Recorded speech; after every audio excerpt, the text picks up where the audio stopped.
Thank you for having me. I appreciate it. I'm one of two independents in the House. In fact, we passed a bill last year, as you know, you may have heard, to do away with the prohibition against establishing an independent party. That was done by Bobby Jindal, I think, 2 years ago, if I'm not mistaken. So up until last year, we couldn't even think about establishing a party. But my bill that I brought last year, one of the bills was to, as an independent, when I registered to run for office, I want to be able to put independent by my name and not to show no party or other party. As you know, there's 5 parties that you can belong to. After that, you're either no party or other party. So that's what the bill is going to do until the Republican Party pretty much coerced me to changing because of the fact they had the votes and said they would support it. And if I would do the same thing, it was a bill that Senator Gallo brought, which passed, which was going to take away the prohibition. So that's what I ended up doing. It passed. And so now we have the opportunity to establish an independent party. I'm saying that because that's not my intention. You know, being an independent is being independent. No offense to my compatriots here from the Democratic Party, but let me just say from the outside, I'm more conservative, I think I am, but I get invited to more caucuses of these guys, the Democratic Party. Why? I don't know, but that's what it is, and I appreciate that. I'm going to let you guys know, especially Speaker Pro Tem, since he started with me 7 years ago. So I'm not here to tell you I want to establish an independent party. I think we can have more independence in the House on our own without worrying about party. And I'll say that because I see it. And I bring bills, these guys know it. Ted's been here long enough to know it. I brought some bills that want to change some reforms, and I get laughed at in committees. One of them brings is a House rule that I don't know if Walt saw it yet. I want to change the makeup of the Appropriations Committee. Right now we elect 7, which is 6 now according to the congressional district. We only have 6. That's who gets elected, 1 from each congressional district. So that gives us 6 or 7 in person, now it's 6. The rest are appointed by the governor, really the speaker, but that's the governor in all cases. And I think Walt would agree with that as Speaker Pro Tem. I want to take that away. I want to give that committee back to the House of Representatives and say, let's use the PSC, this is a House bill now, not a bill. Let's use the PSC district of 5 and say let's elect 3 from each district, which will give us 15 elected. Now keep in mind, when you elect the appropriations, you can't get kicked off. When you're elected, you serve your people that elect you, which is your compadres, from your delegate, from your certain PSC districts. The other 6 would be appointed by the governor or the speaker in this case. That would give us 21. Now that's something new to these guys. I don't know if they heard it yet, but I'm going to bring that, I think, next week to the Appropriations Committee. Just something to take back the committee to us so that we can elect our chairman. Nothing against Jim Fannin. But so we can elect our chairman, who sits in the committee at the time, 21 rather than, we have 29 votes, 27, 29. So it's a thought. Right? Take it back independence. Obviously I have 4 bills that you guys have heard of. House Bill 30 is a contracts bill, which we brought last year that passed unanimously. These guys supported, everybody supported in both houses. The governor vetoed it. That bill was going to cut contracts, and the money saved was going directly to higher education to help out higher ed. It was vetoed by this governor. Why? I don't know. We're bringing it back. House Bill 31 is going to get rid of the opt-out to have an automatic veto session, which means anytime a bill passes both houses with a 2/3 vote, we have to come back to Baton Rouge to vote on that bill. We have to come back. So we know we've got to come back and vote, which is the way it should be. We have an automatic veto session built into the Constitution right now, but we can opt out, and that's what we do every year. We decide to opt out. These guys, I don't know, the individually, the House supported to come back last year, the Senate did not. And that's where the problem usually rests. House Bill 31 is getting rid of line item veto, and that's a problem. Obviously, that's tough to take, but I'm tired of allowing the government. We live town when the budget is balanced. He has the final say-so to use his red pen, line item veto anything he wants, and I'll get rid of that. We'd be a whole lot better off. Take it back to independence again. The last bill, House Bill 74, is getting rid of NGOs. NGOs, anything that's not, I guess, a part of state government that we fund, we should get rid of that. All right. All reform bills, whether they're going to pass, I don't know. I just want to see the light of day. The discussion needs to be had.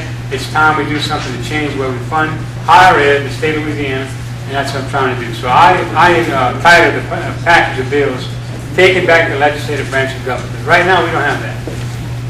As you know, the governor gets to appoint the 2 speakers of the houses, and from there, the chairmans are decided, and there you go. That's the powers that be. So my thing is, let's take that back. Let's elect our own officers. Let's elect a strong appropriation committee with body and our own chairman. Maybe we can get some things done. So with that, I'll take too much time. Hope I have some questions, and I'll let you next week. Thank you. Just that I'm posing this question rhetorically. Says it's on. Okay, can you hear me?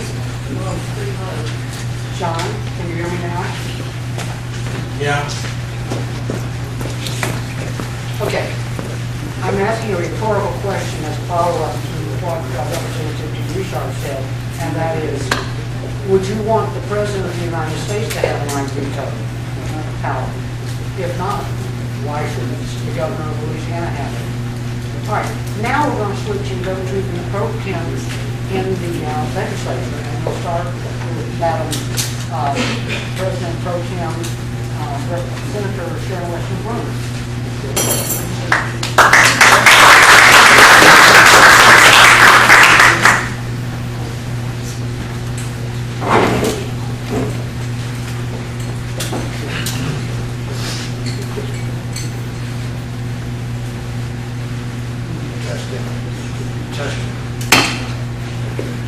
Testing. Go ahead. Well, the good thing is I've been known to be heard without a microphone, so we can certainly work towards that. First of all, good afternoon, and I'm always glad to be here and have a discussion around insightful issues. My colleague talked about taking back the legislative branch of government with a package of bills. And while I have not reviewed all of his bills, the take-back bills, I'll call them, I certainly think that I admire his initiative. I don't actually know if that's what it's going to take back the legislative branch of government. You know, I have had an opportunity to work with a lot of national organizations, met a lot of individuals throughout the United States who serve in different legislatures. And one of the common conversations that come up is about the legislature. What is taking place not only in my legislature, but in their legislature as well. And so when I talk about things that happen here in Louisiana, well, they open their eyes real big, because they can't imagine that the governor is involved with the selection of leadership. They can't, and I'm talking about any governor for that matter, they can't imagine that not only that the governor is involved with leadership, but that we've never had a veto override. Well, it's been a long, long time since that has happened. And so I say that to kind of set the tone, to let you know what is going on in other states across the country. And so when you think about legislative independence, for me, it's just about representative democracy. That is what we have: 3 branches of government for a reason. And it's for a balance, not an imbalance of power.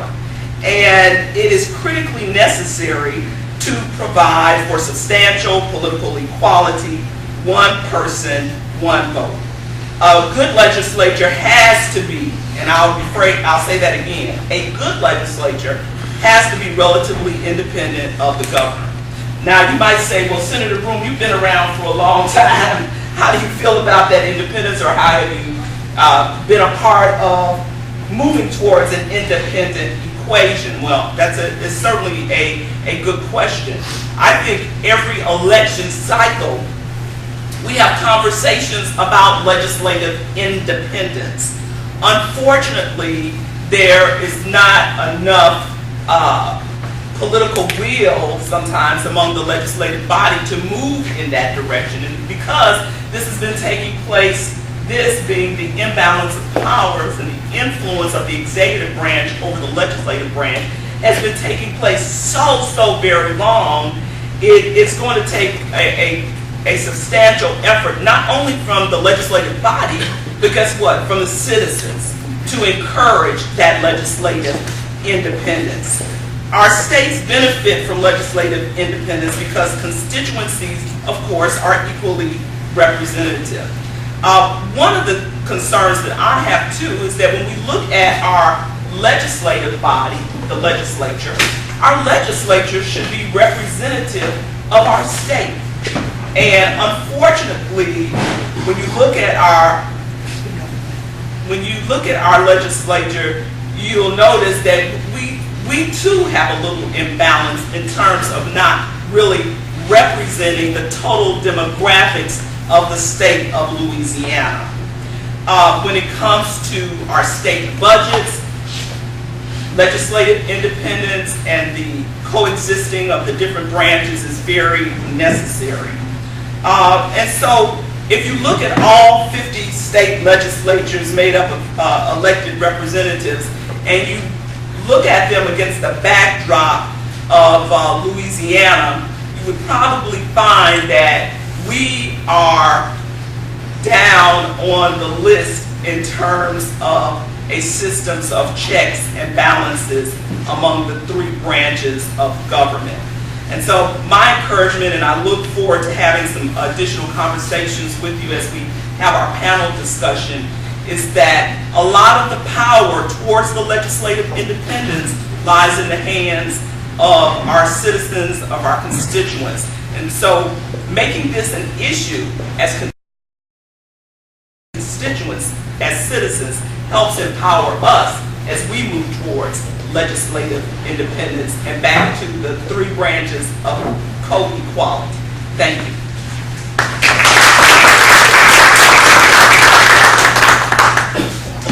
Next, we have Representative Walter Jay, who is the Speaker Pro Tem of the House. Thank you. My name is Walt Maché. I'm a state representative from District 91 in New Orleans. I represent Uptown, Central City, the Irish Channel. The Port of New Orleans is in my district. The Convention Center is in my district. And I have been proud to serve in this legislature for 7 years with my friend Dee Richard, and the last couple of years with my friend Ted James from right here in Baton Rouge. You know, there's no question that the legislature in the state of Louisiana is unique, and I think what Senator Brome said should resonate with you. Not all of those things are bad things. We're unique in ways that I think are positive as well, and I want to share some of that with you today. Also, you know, I have reviewed Representative Richard's bills, and I'm going to support some of them. I haven't reviewed his House rule change as much as I would like. I just kind of noticed it this morning before I came over, and I'm going to take a look at it. But I found I was going through my old stuff in my home office the other day, and I found a paper that I wrote when I was a political science student at LSU about the power of the governor in the state of Louisiana. And I'd completely forgotten that I had written this paper. And the question was, is the governor of Louisiana powerful because of statute, constitution, and real authority, or is he powerful because of perceived cultural and historic authority that has been granted to him? What I wrote then, I still believe now, that while it is perceived that the laws of our state and the Constitution of our state grant greater authority to the governor of our state than others are granted, they're very similar in power in most states. The power that the governor possesses does lie in the things that Representative Richard seeks to address. The line item veto is one of the most powerful tools that the governor has. It allows him to look at the budget bill and take one line out of it and draw a pen through it. So if Representative Leger has an important project in his district that needs to be funded, whether it's a school or whether it's a project at the Port of New Orleans or some other sort of economic development issue that is important to the people in my district, and I don't vote properly on the last day of session on a bill that's important to the governor, he has in his authority the ability to cross that line out of the budget. That's powerful. That's extremely powerful. And I think we really ought to look long and hard at whether or not we should allow the governor to continue to have that authority. And I think that Representative Richard's bill is going to get a thorough debate and discussion on that issue. Now, if I were the governor, I certainly would like to have that power in my pocket, but as a student of civics, I'm not sure that it's a power that should reside with his office. Secondly, the veto override session. This is a crucial issue. I think it functions really, really well, and I'm going to support this bill. I think it's a good thing for democracy because it does two things. The current setup authorizes the legislature to opt out of a veto session. So what the Constitution says is that there shall be a veto session unless the legislature by a majority vote sends in a ballot saying we don't need a veto override session. I've never voted to not have a veto override session because I've had the distinct pleasure of having a bill vetoed every year. And I now try to make sure that that happens just as a matter of course because it makes me feel better about myself. So I never agree to not have a veto override session. I think that even if we're not going to override his veto, we ought to at least talk about it. And so what Representative Richard's constitutional amendment will do is it will say there shall be a veto override session. Now, what that means is we'll convene and we'll a couple of weeks after the session. We'll review all the bills that the governor's vetoed, and we'll decide whether we want to vote to override them or not. But at least we'll have the discussion. The second thing I think that's good about doing that is it puts pressure on the legislature. It puts pressure on us to face the music on these veto overrides. Because right now we can avoid it by saying, oh, I'm going to vote not to go to a veto override session. We ought to go face it. We ought to sit there and look at the bills. And if we don't want to vote to override, then we shouldn't do that. But we ought to show up and at least consider it. The other thing it does is it puts pressure on the governor. Currently, the governor is allowed to hold a bill for a designated number of days. If we're in session when a bill hits his desk, he's got 10 days to review it and either veto it, sign it, or allow it to become law. If it happens within the last couple of days of session, he has 20 days. Which means that bills that pass late in the session go to his desk, he has the authority to review them at a later date, and he can issue a veto long after we're already home in our districts and the session is over, which makes it much more difficult for us to call ourselves back into session. By making him think twice about vetoing those bills, I believe that there'll be a better decision-making process on the laws of this state. So I think those are really important. I think we need to continue to look at them. But the other thing that gives the governor great power is the capital outlay process. While we have an operating budget of $25 billion, we have a capital budget of about $4.5 billion, which is filled with road projects, infrastructure investments, port projects, the building of water treatment facilities, and other important infrastructure for communities across the state. While we pass legislation that enacts and prioritizes the funding of these projects, the governor ultimately controls how those projects move through the capital outlay process through the Division of Administration. And so with the line item veto with the capital outlay budget, they essentially have the ability to influence greatly the way that people vote. That being said, I'm going to wrap it up, but I want to make one last point. Our legislature is unique in a way that is extremely positive. We should be proud of it.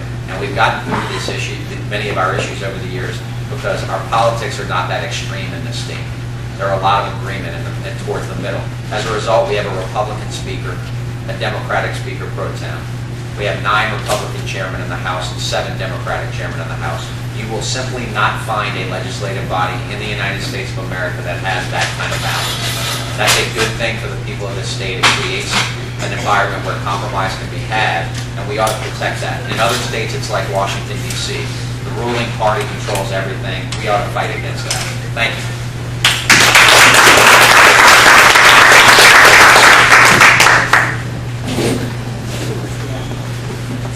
All right, next we will have the political party point of view. And we will start on the far end. Lewis, who is the designated spokesman for the Republican Party of Louisiana.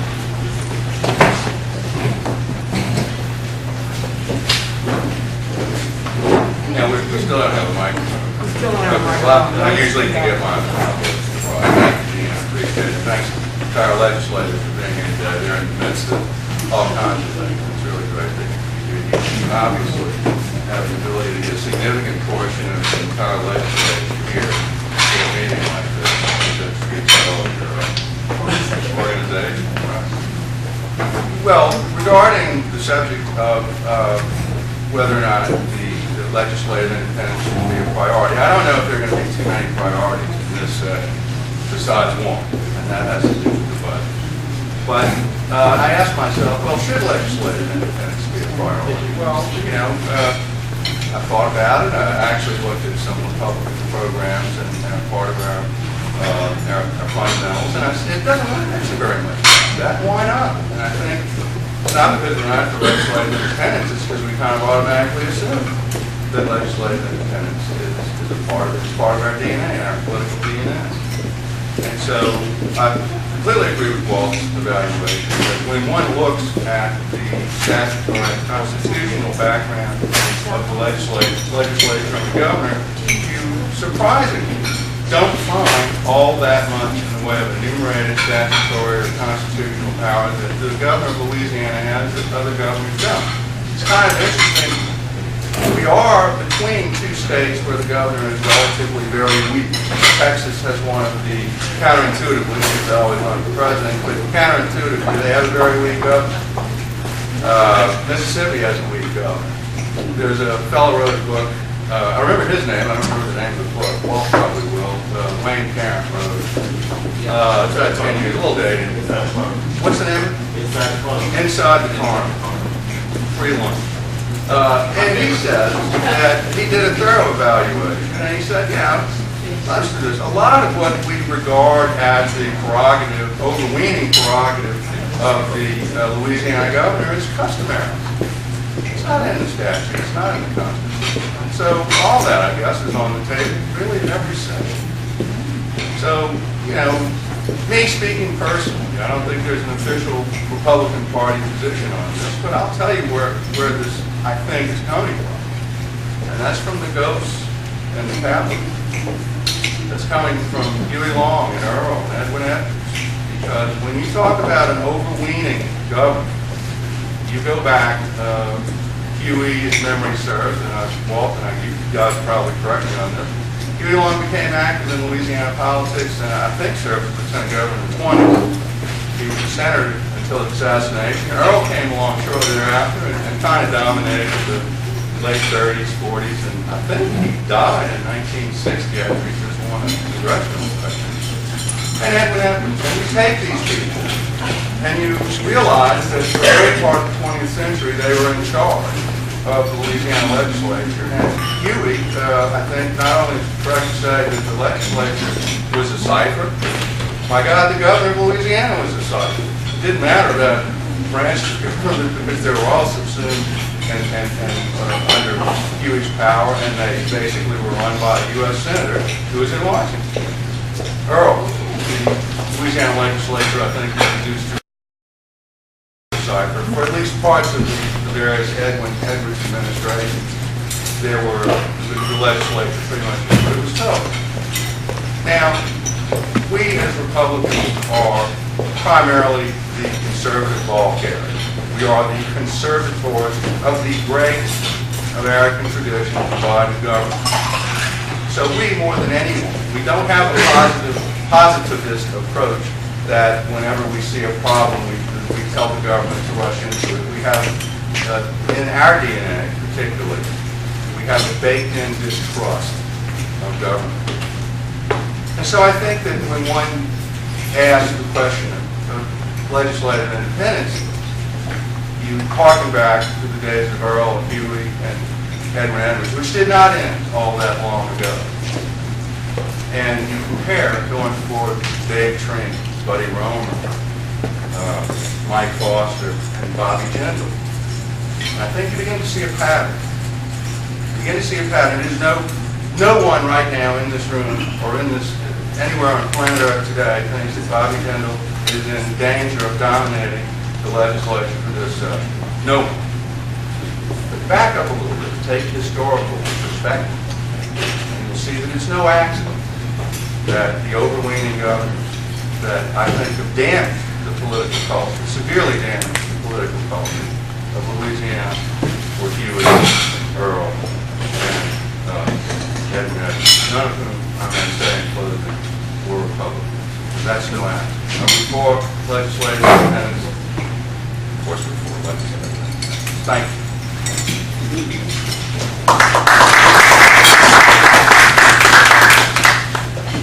And finally, but certainly not least, is Ted James, who is the designated spokesman for Louisiana Democratic Party.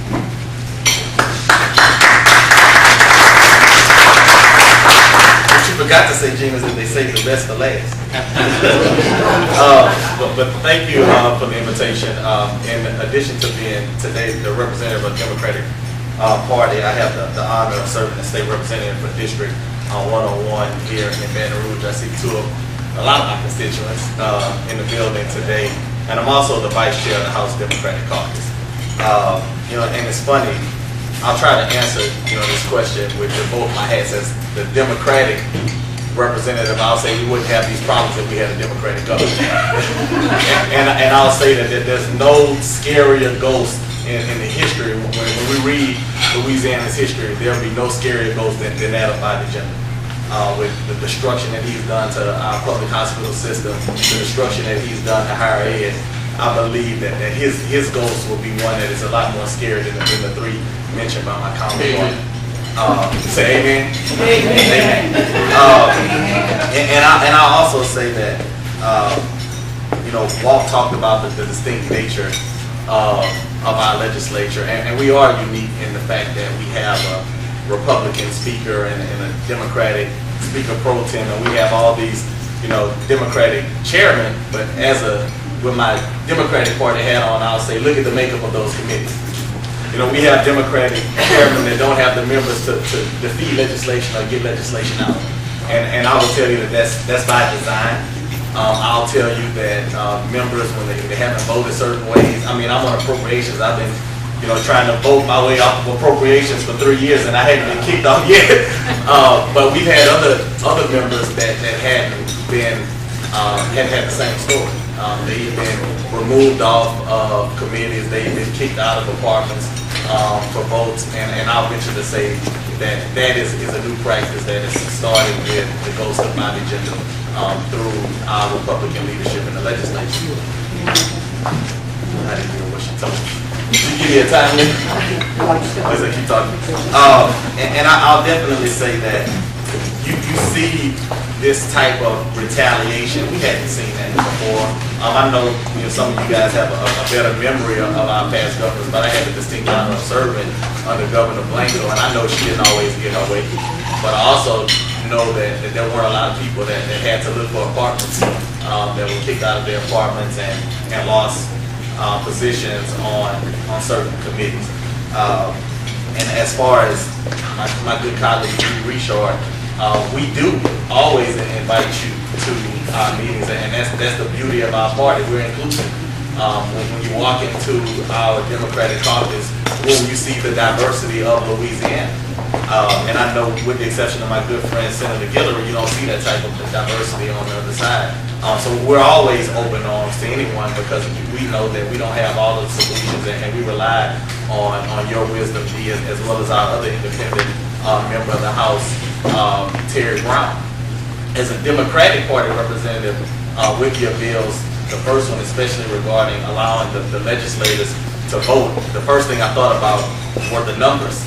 With only 43 deals right now, and I think to say we'll probably pick up some more seats with the upcoming elections in October. That there's some of the members of our other party that have allowed Bobby Jindal to continue his path of destruction. I believe that we'll be able to pick up more seats in the House. But when I look at the numbers, that begs me to kind of second guess your bill because your House rule, because I don't want to end up with a situation when Democrats, we have no Democrats on appropriation, we have no Democrats that are chairman of committees. And that's just one thing that I would think about as the representative of the Democratic Party. But as a legislator, I agree. All of the bills, I'll most certainly help you get those out of committee on Monday, because I sit on appropriations. The House rule, I had to read over that over the weekend. But the line item veto, there will be so many things different in this state if we didn't have that line item veto. I speak with colleagues all the time when I walk the floor on certain bills. And the first, Representative James, I'd love to be with you on this one, but I had this project that's very important to my district. With me being from Baton Rouge, thank God I have a good senator that I can hide behind, and we have Steve Carter, who is here, and Eric Ponte, and those guys are usually in good graces with the administration. So I get to kind of take advantage of some of the projects they get home, because I know I can't get one out of this governor. But I understand the frustrations with some of my colleagues who represent rural areas. And I understand that they have to balance, whether they vote on a bill or support a measure that they know in their heart might not be the right way, but they have to, put the needs of their constituents first. And I know that they're important projects. She's pulling on my toes, so I got to wrap up. But they're important projects. But to wrap up, legislative independence is something that we need to get back to. I'm cheerful that this session, I believe that you'll see a lot of legislative independence, and I look forward to answering your questions and engaging in further conversation.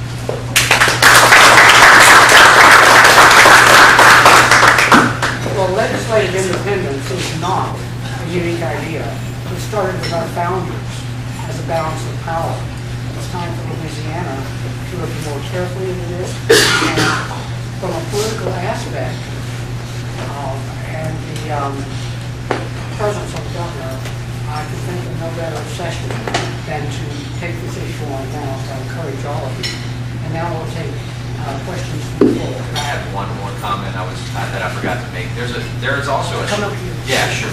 There's also a structural issue that makes it that does put things out of balance a little bit, and that is that the governor is a full-time governor and the legislature is a part-time legislature. And so while we're here for session in a full-time capacity, and while when you serve on the budget committee, you meet every month at joint budget to keep things kind of moving and you can make adjustments.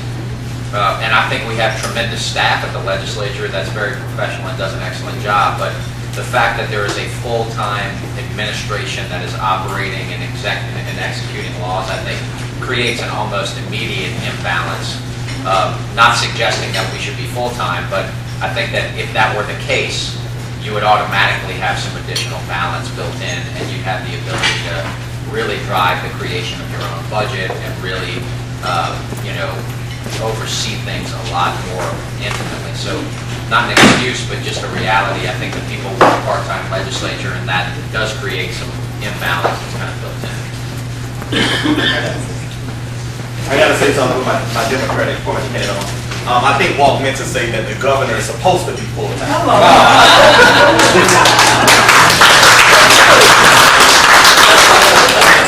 Oh, he's full-time, just not here.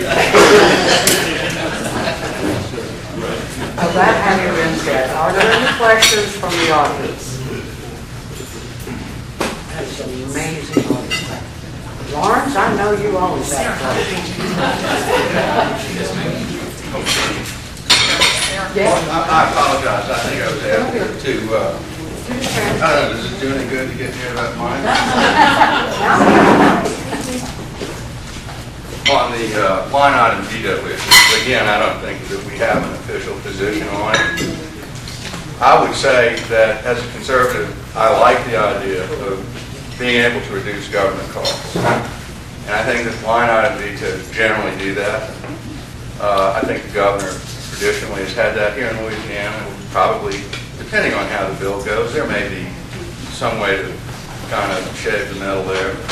We'll have to see. But it's not unusual for a governor to have a line item veto. In fact, it's kind of an argument for the President of the United States to have a line item veto. Would you give this president a line on his veto? I would think about it for a year or so and then make a decision. But this is me personally. I don't pretend to be representing anybody in this regard. I think the president having a line item veto may be a damn good idea. Sorry, I have to disagree with that. I don't want to see them wear a crown. Monarchies are not good for democracy. Anyway, Sarah, you have a question? Could you stand up so you can vocalize? My question goes to Representative Lacy regarding, is there a rule or statute that representative of the legislature is part-time? Yeah, so the reason that we're part-time is because the reason that we are officially under the law part-time is because several years ago the legislature removed all retirement benefits from the legislators, and so at that point it was necessary that we become labeled as part-time legislators in order to not qualify for the state retirement system. But certainly we're envisioned as part-time. Our compensation is $16,800 a year with some other per diems for when we're in session and we have committee meetings. And and while, I think many of us are very much full-time, there's certainly not a day that goes by where I don't at least have one legislative activity that's happening either in my office in New Orleans or here in Baton Rouge. But technically we are, part-time officials. Some people do this as their only job, but most people have other employment.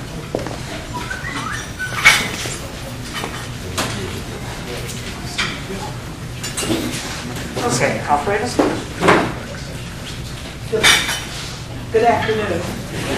I'm Alfreda Tillman Dexter, and I'm General Counsel of the Louisiana State Conference of the NAACP, and also host of Perspective on WGBT 106.1 FM. Every Tuesday from 5:30 to 6:30. As an attorney, I was a part of the Romer administration. And that was the first time as a very young person that I realized that we had a line item veto. Okay, I'm getting to it. I'm trying to preface it. But my question to our legislators, the Constitution of Louisiana is very clear that no branch of government shall exercise the authority of any other branch of government. And the question, I guess, is, why would the legislature want to at any point share its authority, which is the authority to produce the budget appropriation, to share that or to give that authority to a government? And the other part of that is to remember that we should never make a law that's specific to any one person, but in perpetuity. Good question. It's all about who you know. It's a good old boy network. This governor campaigned against it 8 years ago. And he brought up in his opening speech, we no longer want to be who you know and what you know. And he mentioned it on Monday, that it's changed, it's not changed. And that's why it's like it is. And so it's a shame you have to do these things to protect. It's like term limits. Why do we have term limits? I'll tell you why, because people don't vote. If everybody voted, we would be term limits. You get true actors and moving on and all that. But that's not the deal. It's the same with this. We allow, because of projects, and I think Walt brought up the capital outlay, because of projects, and non-veto, he can reward folks. You play the game. And I'm like Walt. Somebody, Ted mentioned, I have some senators and representatives in my area that play the game well and protect me. Otherwise, I'd be cutting more. But I'll stand for reform and try to change these things. I get laughed at sometimes, but it's the good old boy never get threatened. And he's as good as anybody in the past. Look, he's not the only one, but he's as good as anybody else. But he campaigned against it, and that's my problem. Thanks. I just wanted to add to what Representative Richard said, and I think we heard it from a number of the panelists here, is that I agree with you, we should not want to give away our power. But what has happened over the years is this ingrained tradition that seems to dominate the thought process. And before you can even get, for example, we had a major turnover of legislators because of term limits. But when you start, when a legislator, for example, start lobbying for a leadership position, let's just say pro tem or president, well, somebody's going to tell that new legislator who might be thinking, oh, I want to perhaps vote for A or vote for B. Somebody's going to say, look, this is the way we do it. We got to see who the governor wants first before we do it. And so they automatically shift and get into that because you become the minority versus the majority. And so what often happens when shifts or paradigm shift, I guess I should say this, it's not easy sometimes for a paradigm shift to take place, for a breakthrough that has happened with something that has been ingrained for just, decades upon decades. But change does occur. We've seen change on the federal level, 8 years ago. Whoever thought that our nation would elect an African-American president. So I think that change can take place, and this has come from a term-limited legislature. certainly can take place as we enter into a new era. In fact, we've also heard timing is everything. And this may very well be the time because of what some people have been extremely concerned about over the past 8 years as it relates to what is taking place on the executive level. I want to say one thing. It's ironic, when I got elected, the primary election in October, by the time, I had 4 weeks to go and we already knew who the speaker was. And, it was ironic for me. I was like, they're not going to even give me the appearance of having to say it. But, I was happy about the speaker pro tem because I knew Walt. And I knew Speaker Cleckley as well from my time before the legislature. But it's best to, with the budget, we did look at other states where legislators actually crafted their own budget. And that would require us to increase staff, I think by about 30. And those folks they work year round. In this budget time, I know that is not something that we need to do. But the idea is not something that we haven't explored. There have been countless meetings with other states, and some of them have cautioned us against it. But the biggest impact would be the huge shift in our staff at the Capitol, and why the decision not to move that way has continued to kind of happen. I just wanted to let you know. Okay, next question is this. Good morning, Mayor. I've got a two-part question. And I love the philosophical discussion. I mean, y'all have educated me today on some things that maybe I understood, maybe I didn't, but I'm really a bottom line kind of person. I'd like to hear from each one of you with regard to, on a scale of 1 to 10, what you think the chances of changing the line item veto and changing the capital outlay rules are with regard to the governor. 1 being not a chance and 10 being a great chance. And secondly, second part of the question is, has there been any, polling of the citizenry of Louisiana to determine what the citizens feel about this issue? And if you wouldn't mind, everybody weigh in. Marty, do you mind if I put a caveat on that? Yes. First of all, people of the state of Louisiana generally have a 9th grade, 1 semester education on this matter called civics, and they're so busy earning a living, they don't realize this is happening. They just know what the final results are. Before we go forward, there's never been a better time than right now to implement and to pass de-recharge bills. Well, Gene, the only reason I mentioned that. That's why I would challenge you. No, it's not a challenge. The only reason I raised that question is because part of the discussion earlier, by at least a couple of the panelists, was that we need the citizenry to be behind this to affect the change. Because the representatives only go so far. This is a big deal. This is a big, you're not going to do this overnight without the governor, having some input on this. And we're already discussing how powerful the governor is. So this is not an easy task. We can all agree on that. And I'm just curious if there's been any polling, number one, and number two, what everybody feels like the real chances of this actually happening this session are. That's my question. This is why we brought this to the table, and this is why this video will be made available as soon as possible. We'll offer it to any organization that wishes to show their membership, because in general, the public is not aware of this, and this is critically important. And so I would challenge all of you that have a vote to vote now to support this. Show the courage that we put you up there to do. Now you can answer Marty's question. Yeah, but, I'll answer it. So I think the line item veto bill is a tough sell. I think it's maybe a 3 out of 10 chance of happening.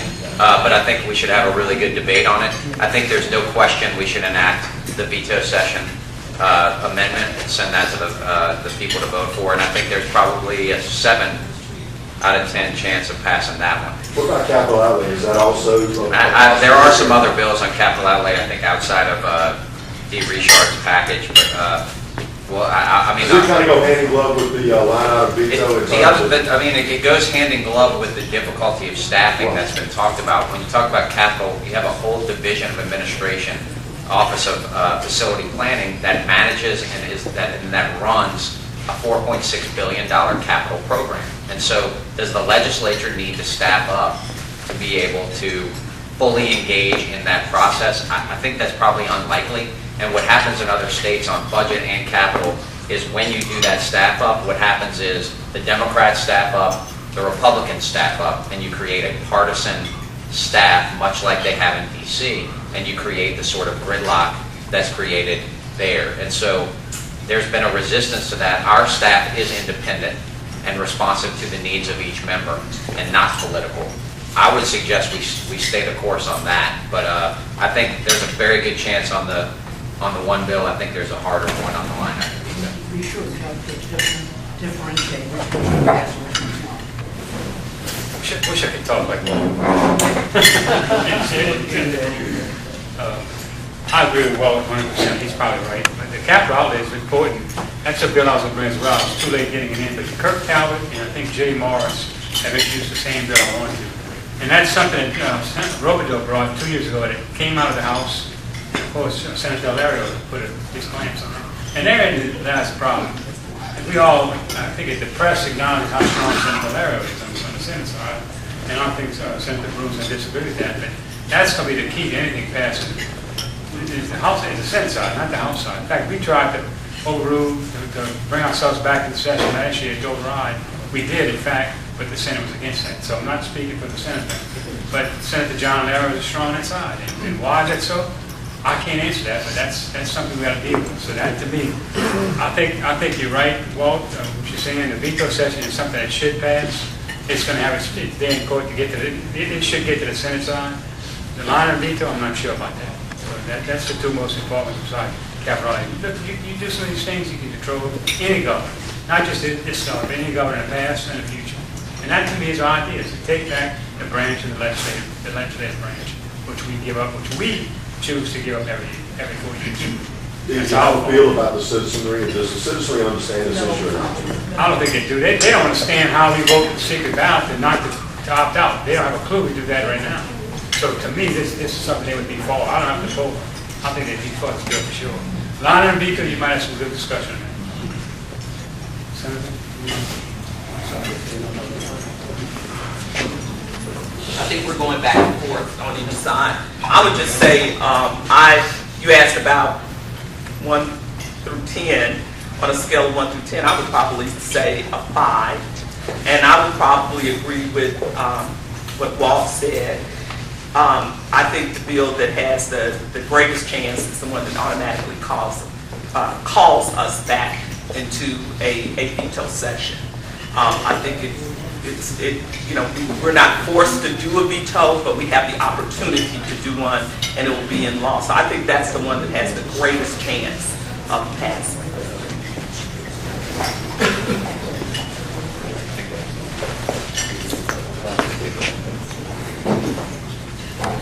I find myself agreeing with Walt a lot. I think it's 3, maybe 2.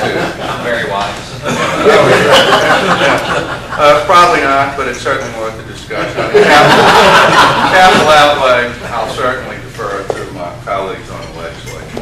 Now, in terms of the line item veto itself, remember that is a way that governors and presidents would be able to save money. All right, so if you eliminate the line item veto, you will spend more. And I just recall mentioning earlier that the major issue in this legislative session is going to be money, and rightfully so, because we're 1.6 billion in the hole. It's big.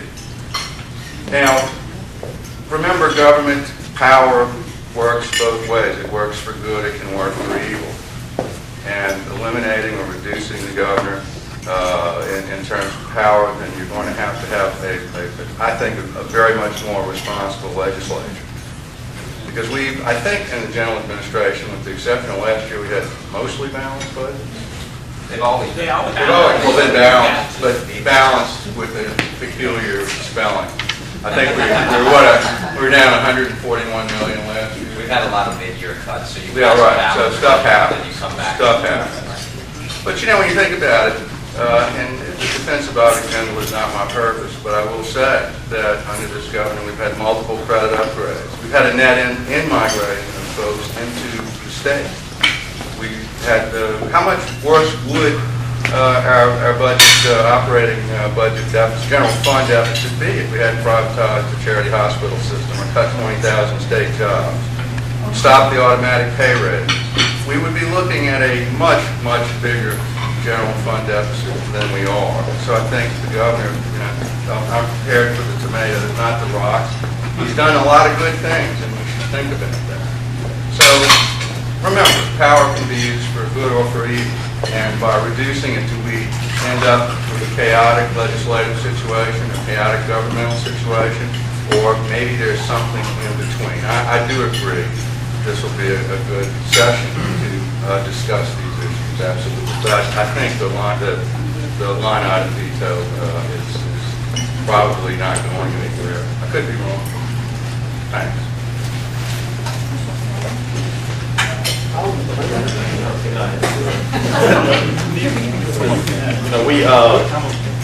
To answer your question, my issue is probably with the education of the voters on it.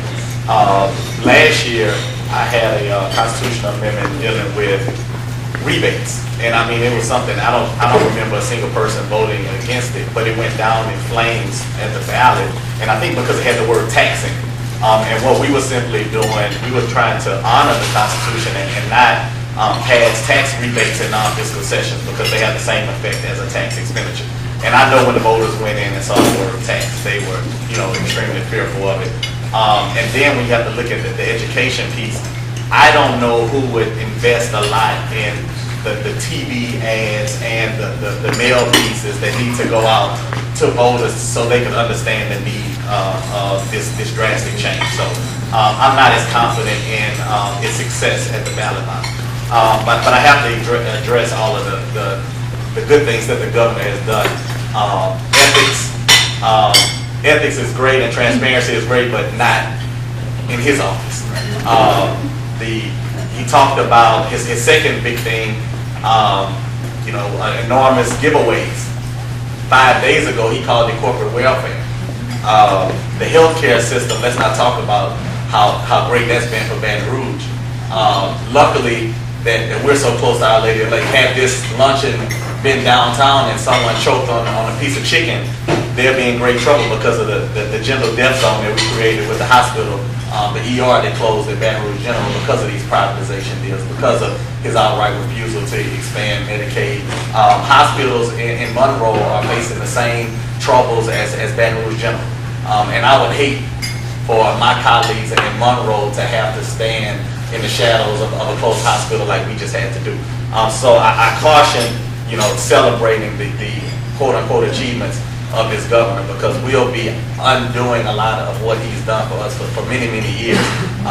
And that's why October is extremely important. We have 3 choices to continue down that road, and we have 1 choice to try to right some of these wrongs, and that's my good friend John Bell Edwards. And I'll tell you that, line item veto, I wonder how he thinks about it. Because, for me as a legislator, even if he's elected, I think we need line item veto. As far as the Appropriations Committee, we've been meeting for 4 weeks. I've had to ignore my law practice. Walt has to ignore his law practice. We've been meeting for 4 weeks, 3 days each week, upward of 5 hours. We just sat through 2 days of public testimony, about 6 hours each. We'll debate a full day of discussion on the floor. The Senate side will happen. So we'll probably spend close to 200 hours on House Bill 1, and members from all across the state will have an opportunity to craft a budget. And then for one person who's only here 40% of the time to go in and undo what we've done in 200 hours is problematic for me. It's problematic for the people I represent. It's problematic for the state of Louisiana. One thing I want to address that Representative James just said. I was at the legislature in 1974. That's when the issue of moving all the hospitals in East Baton Rouge Parish to the South Quarter. And that was fought down at that time with Victor Busey of the AFL-CIO. I was working with Roche Laboratories because people would die. It stuns me that so many years later we've done exactly what we knew patients would die. We've now done it in our, in quotes, legislative and gubernatorial will. Albert.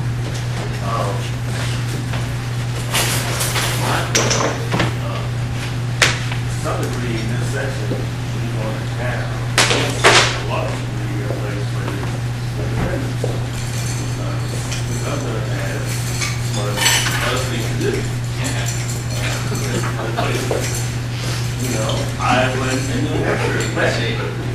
So, my question is, how are we going to solve the budget crisis? Because it doesn't look like the government is going to provide a whole lot of help in solving it.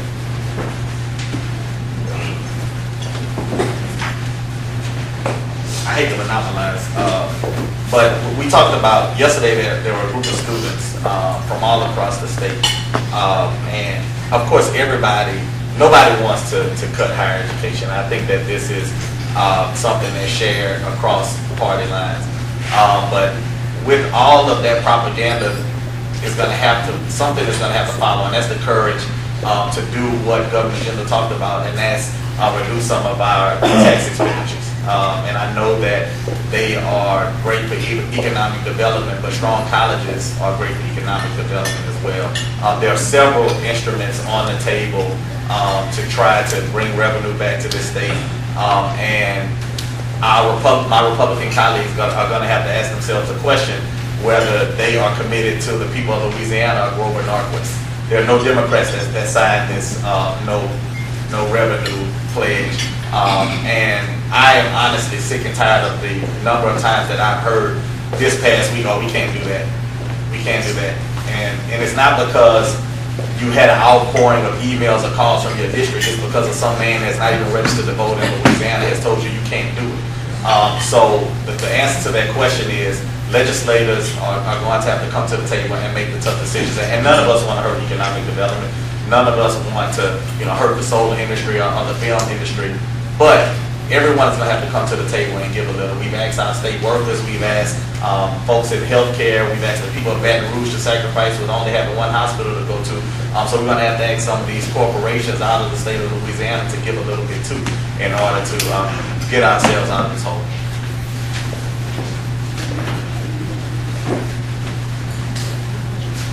I guess, Representative James, I do need to correct you. There were some Democrats that signed it. Not many, there was 2 or 3. No offense, but I have to say that. And I was one that conservative that signed it. And I did vote for the GRAD Act, which I include that as a tax increase. We allow tuition increase. I think that's a tax increase. So, having said that, I believe we have a spending problem. And I believe when Kathleen Blanco left office, we had a $19 billion budget, $1.2 billion surplus for the ones. We have a $24.6 billion budget, and a shortage of $1.6 billion. What's wrong with that picture? Why can't we fund higher rate? It's prioritizing, guys. Until we do that, I'm not going to vote for a tax increase until we show. And I'm not convinced we have. I think we're spending more and more. It's a matter of prioritizing higher rate, which we don't do. We don't prioritize higher rate. That should be number 1. That's what I'm focused on. Cutting spending to get that fixed, but without raising taxes. Now, if I have to, and I'm convinced of it, I have no problem. I couldn't tell you who Grover Norquist is. I signed when I first ran. I don't know yet, but I'm just signing out. So I have no problem going against that if I have to. But I think we have a spending problem in the state. And I'll say that the day I die.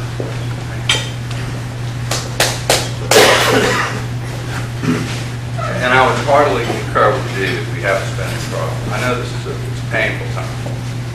It's going to get done, though. It will get done. Whatever so-called dysfunctionality, whether you blame it on the legislature or the governor, it's going to get done. The governor has other things that he's dealing with. I realize that. I kind of wish him well. I think I'm kind of proud that we have a fellow on the national scene who is likely sooner or later to end up in a very, very senior position in the federal government. I don't know if it's going to be president, vice president, but it's certainly going to end up being a secretarial position. Now, as far as Grover Norquist goes, he does not live in the state of Louisiana, as someone correctly pointed out. That's absolutely true. But he does go around the state trying to get folks to commit to not raising taxes. I don't like raising taxes. When I see a tax increase, I kind of recoil about it. It's innate. Maybe it's just me. But you may have noticed there have been a lot of tax increases. They're called fees, but they're also, the income tax went up, the tax on dividends went up, the medical payroll tax, the health insurance excise tax, the capital gains tax. And we've just had $2 trillion in additional taxes over the next decade have been proposed by the federal administration. So I think we should be glad that we have folks who take cognizance occasionally that the tax burden is creeping up. In fact, it's more than creeping up. And we also are going to have to be careful in this state, because we're not going to be able to count on the federal largesse. At the end of this federal administration, the national debt will approximately double. The amount of money that we're going to be getting going forward from the federal government at some point must decrease. You will either have to decrease expenditures or inflate your way out of this, in which case you can say goodbye to the dollar's value on the world scene. So, yes, I've never voted for Grover Norquist. I know a little bit more about him than Dee, but I'm glad that he got a pledge not to raise taxes. Your taxes are already going up elsewhere, I can assure you, and they will go up much higher. So we have a lot of problems with our budget, not just spending, but spending is a problem. The problem is nobody wants to talk about spending in a real sense. We spend money in a lot of different ways in our budget. We have an operating budget, which is traditionally called the budget, where we fund healthcare, higher education, and other priorities, wildlife and fisheries, Department of Revenue, all of the agencies that run our government. We also have a tax-exempt budget. Our tax-exempt budget is our spending problem. In the last 8 years, we have spent $2 billion more on our tax-exempt budget than we did 8 years ago. And interestingly, we have a $1.6 billion deficit now. So that is spending. And until we're willing to recognize that that spending is what is causing our problem, then we're not going to solve it. That's why I think Representative James was mentioning that we have to look at our tax credit programs, our tax exemptions, our tax exclusions, and all of the things that go into the multi-billion, about $9 billion tax-exempt budget. So if you want to continue to invest in credit programs, which I've been a proponent of many of them, because I think they stimulate investment and they grow the economy. The historic restoration tax credit is a great example. It's been used all over this state to incentivize people to make investments in restoring historic properties. It creates jobs. It puts properties back on the tax roll at the local level. It generates revenue so that you can pay for public safety and other things. But there are certain exemptions that don't function correctly. There's a tax credit program for horizontal drilling, for example, where we give away $200 million to oil and gas companies to quote unquote incentivize them to drill. Well, we all know what's happened in the last year. The price of oil has gone down and drilling activity has stopped. And many of the oil services companies in our state have laid off thousands of workers as a result of it. They're not still drilling because of an incentive that our state offers them. They stopped drilling because the price of oil went down. The market drives that kind of activity. That means our incentive is wrong and it doesn't work. And it means we need to change it and fix it and save some money. So there are some spending problems, but there are also revenue problems. We haven't changed our gasoline tax since 1984. We have a $12 billion backlog on infrastructure, road projects, and otherwise. We're simply not going to ever do those things unless we generate some revenue from a new gasoline tax. It has to happen at some point. It may not happen now, but it has to happen or we're not going to meet our infrastructure needs. So there are numerous other examples where revenue needs to be generated in a responsible way to be able to meet those needs. But I don't disagree.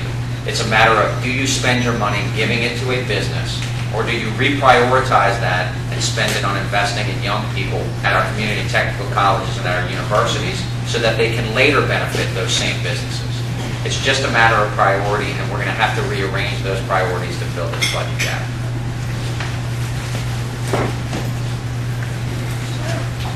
I have a very brief comment, but I wanted to share it, and that is that I believe that one of the components, if you will, that caused this crisis that we're in, one of them, and if you read what a lot of people are saying, you'll find a lot of different reasons in addition to the price of oil. But one of the factors, I believe, was the demise of the Stelly Plan.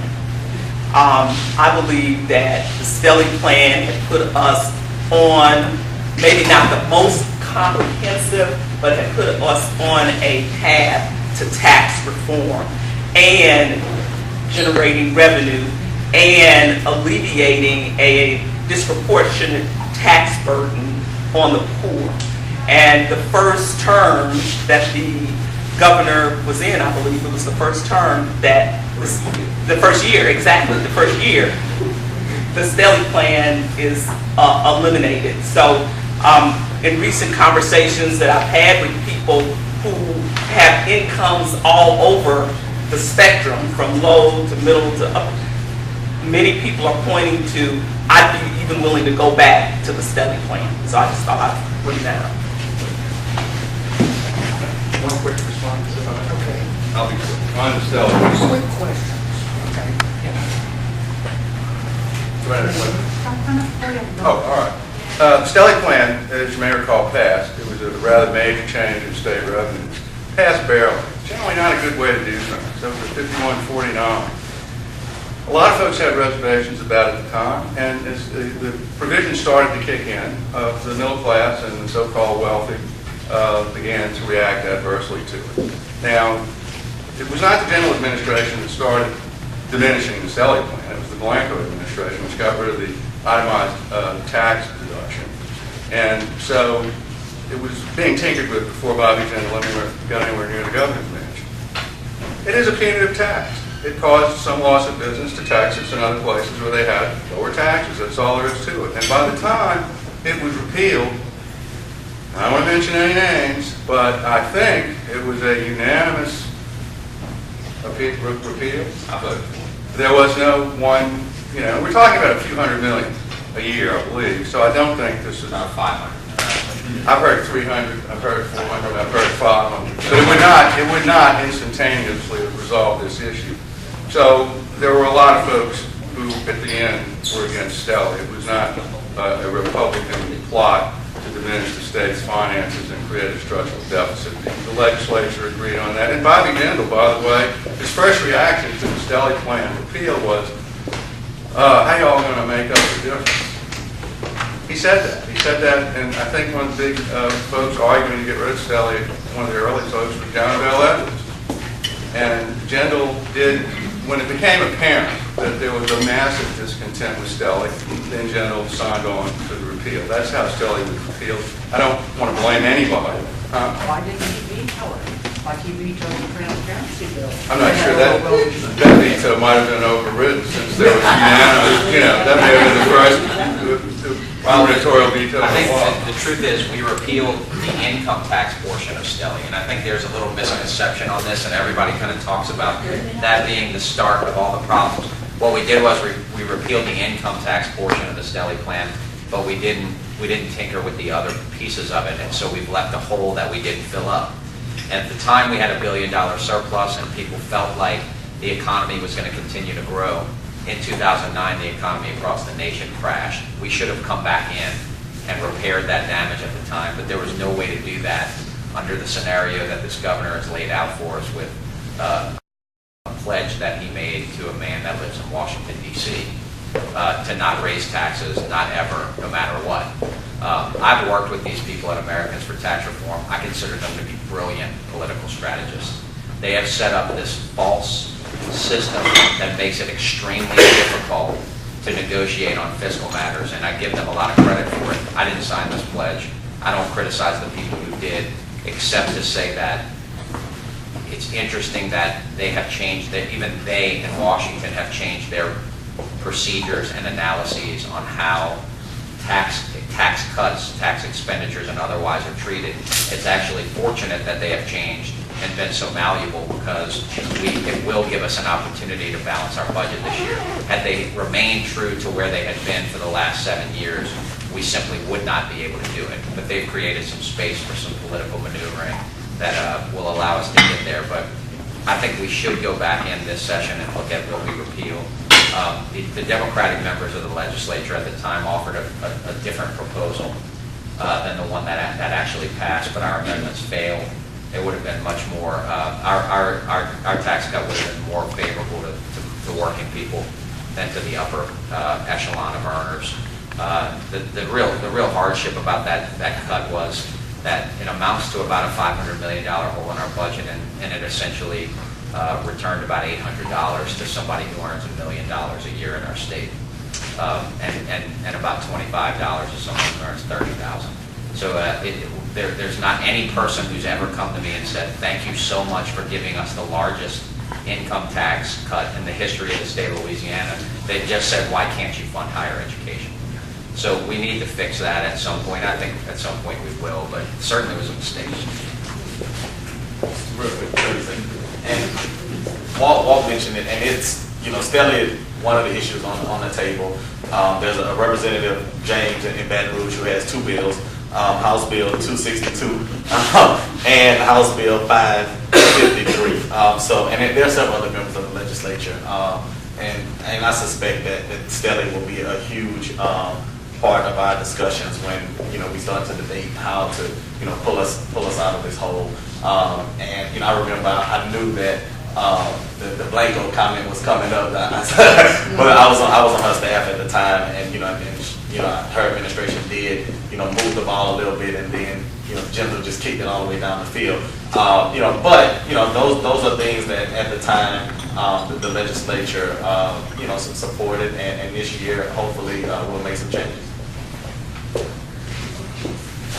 There are two questions left, but I have to get one out. Moderator's prerogative. We have talked and talked and talked about Northwest contract. How can any elected official sign a contract pledging to do something where he also takes an oath, or she takes an oath, that says they're going to operate in the best interest of the citizens of the state? Apparently, that's an oxymoron between the two of them.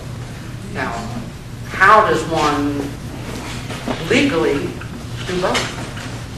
Which of you would like that? The attorneys would like to answer that. It's an unenforceable pledge, so don't worry about that. And secondly, the pledge is not to grow Northwest. The pledge is by Governor Jim to the people of Louisiana not to raise their taxes. But he signed the contract. So that's kind of cute, and I'm sure it makes for a nice official signing and so forth. It's utterly meaningless and has no contractual enforceability. Can we take your words and play those for the legislature as they look to resolve the problem of our budget this year? I'll be releasing. I'll tell you I am deeply concerned when we have people who are willing to say, yes, I will not raise the taxes for the office that I'm in.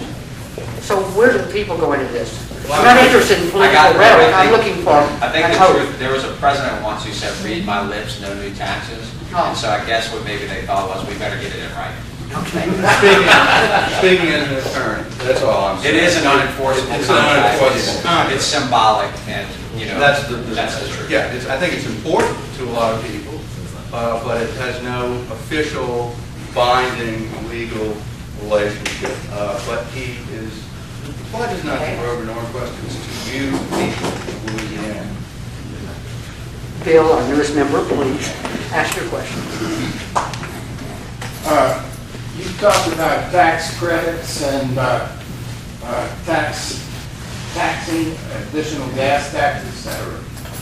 Well, it seems that to me that the problem with the tax credits, like to the film industry, etc., and the big oil companies, have had little oversight, and we see a lot of fraud going on there. And when it comes to the gasoline tax, how it has been misused and not used for infrastructure as it was dedicated to. And we saw that also with the taxes that we were going to generate from the casinos that were supposed to go to education. Now, we're all kicking the can. You guys are kicking the can as well as the leadership. Somewhere we have to get your group to be responsible for generating all this oversight.